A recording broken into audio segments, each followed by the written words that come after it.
That might have been the best Triple Crown we've ever had. I don't know that for sure. I'm not going to say that with any certainty or guarantee it, but that was a great race. Let's get into it right now.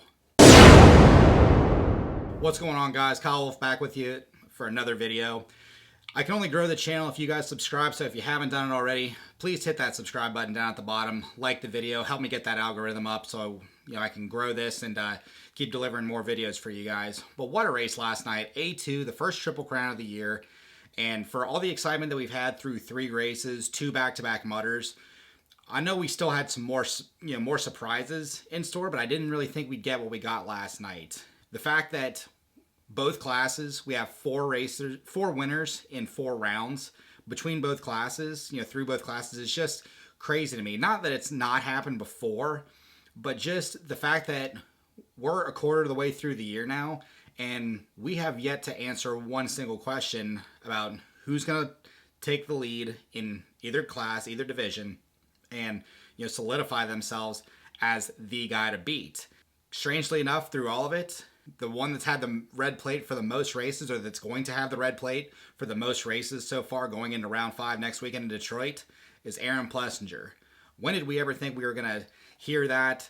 I'm pumped that we do. I love it. And the irony behind that we're going back to Detroit where everything was ripped away from him last year, is just icing on the cake. And whether he gets the win next weekend or not, if he can get another podium, that's great for him, and kind of redemption. It might not be a win, but just keeping himself in that conversation. And the fact that last night the Triple Crown, which has always been one of Plessinger's weaknesses, he stepped up. He was consistent. He got himself on the podium, and that's what you got to do. That consistency is there, and right now he's the most consistent guy. When you factor in all the names, Cooper, Jed, Kenny, Eli, Anderson, all those guys that are in there that have been there as long or longer than Aaron, and now Aaron's the guy right now that's just throwing in the consistency, and now he has the red plate for the 2nd straight week in a row, is awesome. Cooper Webb, though, finally getting his first win of the year. Not that it wasn't expected, and not that we even really expected it to take 4 rounds, but he's kept himself in there. He might have had a shot at it at A1 had it not been for that late race crash. He was really fighting with Anderson, trying everything he could to get around him at that first race, and it just didn't happen, and he ultimately crashed. And the fact that Webb soldiered through and stayed consistent last night to get that overall, despite not winning a race, having a race win, I'm not going to call him mains, with being ill on top of it, is just impressive. I was having a discussion last night with people. They said, good thing it wasn't a 20-minute race. I think it's harder to do 3 12s, that's 36 minutes of racing, with maybe a half-hour gap in between. I didn't time it out, but I think doing 3 12s with short breaks in between is actually harder than doing 120. That's just my opinion. But for the fact that Webb was able to soldier through all that, be the most consistent guy, and come out with the win was really impressive, and he's only going to get stronger once he's healthy. He's been strong. That's no surprise. Jet, Lawrence, Jason Anderson, their beef from San Diego a week ago didn't carry over. Nobody really expected it to. We heard behind the scenes that behind their scenes, they finally did talk privately, through text messages or a phone call or whatever it was. They said, let's just move on. We both said things. We both did things. We got each other fired up. We both got fined for it. Let's just put it to bed and we'll move on from it. If you were watching the race last night, you saw in the final race, they actually lined up next to each other. There was no conversation there, but they actually lined up next to each other. So when the cameras weren't on them, I'm curious to see if there was any kind of conversation that we didn't catch. Jet had problems in the first race. He had problems in the final race. He's not on the podium for the 3rd straight week in a row after winning the opener. On your Supercross bingo card, I didn't think that was even possible, that we'd go 4 races in and the only podium he has is a win. That's just showing the parity, and we haven't had this kind of parity for a long time. And we always, everybody's talked about how many possible race winners there are in that 450 class, but I didn't think we'd actually see 4 out of 4. So just having that parity and having that difference in the field, when we still have 2 or 3 more guys that are probably going to win at least one this year, is just awesome. That's something we haven't really seen since, I don't know, the 80s. I mean, I know we don't have to back up too long. We only have to back up maybe within the last 5 years to get 6, 7, or 8 winners. But the fact that we have that in this field right now, and especially with everybody, putting so much hype on Jet, I'm glad that we're getting that disparity in the field. And, that's just making it more exciting for racing. And if Feld and NBC can pump that up a little bit more to the mass audiences that don't really follow Supercross, if they can get that interest peaked, I think that right there will grow the sport. And, I know everybody talks about that, but I don't know if I really see it, developing into a huge growth. But I think exploiting that fact that we have so many different winners right now between both classes, like I already said, if they can push that out to the mass audiences that it's not within the fan base already of Supercross, I think that right there is what's going to grow. Not necessarily a personality like Jet or AP, which they're great. They need to utilize their personalities as well. But I think just having that competition and that, drive from everybody, I think that needs to be pushed forward a little bit more. Like I said, just, broadcast it out to the mass audiences so we can get a little bit more eyeballs on Supercross. I'm loving the parity right now, and this is going to be a great season. We're only 4 weeks in. 250 class, another winner, like I said. Levi Kitchen finally gets his first win of the year, and he's looking so good on that Monster Energy Pro Circuit Kawasaki. There was a lot of controversy, not controversy, but just a lot of talking points when it was announced that Kitchen was moving on from Star Yamaha. When you take into consideration the entire 2023 season, it was Deegan and Kitchen as the two guys. Not that, Jordan Smith or Thrasher, obviously those guys, got hurt during the year, so that's kind of what took them out of the overall general discussion. But over the course of the whole season, it was Deegan and Kitchen as the, top two guys on that team. I don't think Levi wanted to be a second tier guy or, a second priority guy to Deegan. That's justified. That's not the first time we've ever seen a situation like that, and it's certainly not going to be the last. But Kitchen wanted to be the guy, and he found a good home with Mitch. And, with everything that Mitch has had going on over the last several years with his guys and the injuries and not getting really a lot of wins, not getting those titles, I think Mitch was looking for somebody that could deliver on that, and Kitchen was wanting to find a place where he was a primary focus within a team. And not to say that he probably wasn't with Bobby and with Jensen and those guys, and I think it was just a certain dynamic that he didn't really feel like he wanted to fight over, alpha rights on that one against Hayden. Maybe I'm wrong, but he certainly found a good home on that Kawasaki, and he looked good on it. And he's been showing speed all year.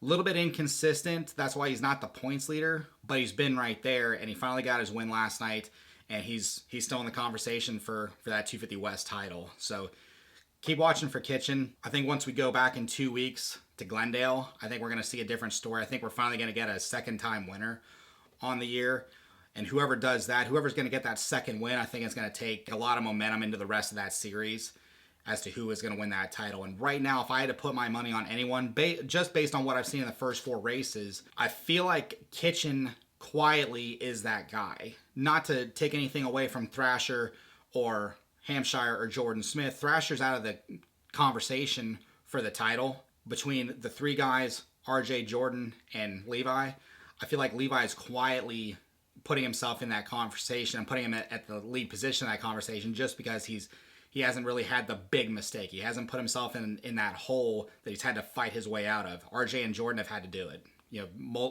At least one race, if not multiple races already through 4 rounds. Billy Laninovich. I love seeing this out of Billy. 40 years old. He gets the last spot, or third spot out of the 4 in the LCQ yesterday to get into that 22-man final for the 3 Triple Crown races. 40 years old.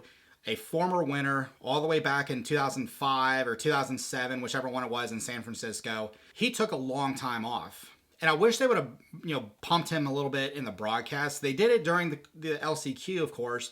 But as far as the main show went, they didn't talk about it, which really bums me out. But what a cool story for Laninovich. And he's such a cool guy. He's had such great style his whole career. And even for that time that he took off, 10-ish years. Didn't even ride a motorcycle. He was an electrician, but he started coaching guys. He started riding again. He got that itch back, and he comes back at 40 and finally puts it in the main, and I love seeing that. That is such a cool story, and for a guy like Billy, everyone was pumped for him when he won, almost 20 years ago. Everybody loves that story, And it was just cool to see him finally put it in the main. Good for him. Good for Team Faith. All the guys that are part of his program this year, and I really love seeing that. It was a cool deal, and I was pumped to see him finally put it in there. Final talking point: the futures. There's always a bit of a feeling when it comes to the futures, just because if anybody watches or anybody's there watching in person, or if you see any videos from your buddies or just whatever that gets sent around on social media during the day, during practice and qualifying, a lot of crashes, a lot of yellow flags out, a lot of flashing lights, just because, so many of these kids, yes, they're practicing on Supercross tracks, but if they're on the replica tracks that, Dirtworks goes and builds for them, it's not the same. It's definitely not the same, and it shows that, especially in the whoop sections. Now, granted, a lot of that last night, there was still part of that last night, a lot of mistakes made. A lot of that was just because of the track, and it wasn't anything that Dirtworks could do. It rained so much in Southern California going into A2 last night. They got the track dried out as much as they could, but there was still that wet dirt underneath. So once they broke through that top layer, it was dry on top of soft. And there's nothing that Dirtworks can do about it. If anyone's going to, complain about Dirtworks crew, they need to realize there's only so much they can do. They can't make it perfect. They can make it as close to perfect as they can, but they can't make it perfect unless it's perfect dirt to start with. When you transition that back into the futures and everything that they had to deal with last night, that's a tough ask for those kids, for those amateurs. But what a battle for the lead between Cole Davies out of New Zealand and Gavin Towers, the new star pickup, Bobby and that Monster Energy Star Yamaha team. And a lot of mistakes made between those two, but they were ripping last night. Jump combinations that Gavin pulled to get into that lead. He did a twofer to get into the lead on lap 2. And, that battle that those two had were incredible. It's showing what is on the horizon moving forward in the next year or two. And the story with Cole Davies is really cool. They said in the broadcast last night, he's on a 5-race deal just for the futures events to see if it's worth him moving over here to pursue this full time from New Zealand. Well, 1 out of 1 with a win is, I say that's pretty compelling evidence that you might want to think about coming over here. I want to get some more info on that kid and just see what he's about.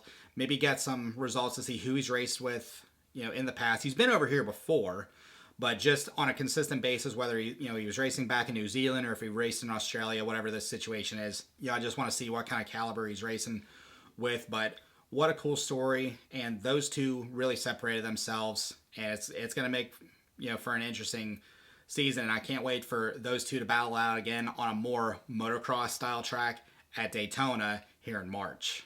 That's going to do it for me, guys. Again, like this video, subscribe to the channel if you would, share it around. You guys know what to do. Video packages are coming up. GNCCs are starting soon. If you're interested in a video, whether it be a social media video, vlog, whatever the case may be, head on over to KWolfeMedia.com, fill out the form, schedule a conversation with me. If you haven't ever had a video with me before, we can talk everything through. But I appreciate you guys joining me on this. I'm going to try and pump out 2 to 3 videos a week starting this week. So thank you guys again. Check out everything I had to offer on the website, and I'll see you in the next video.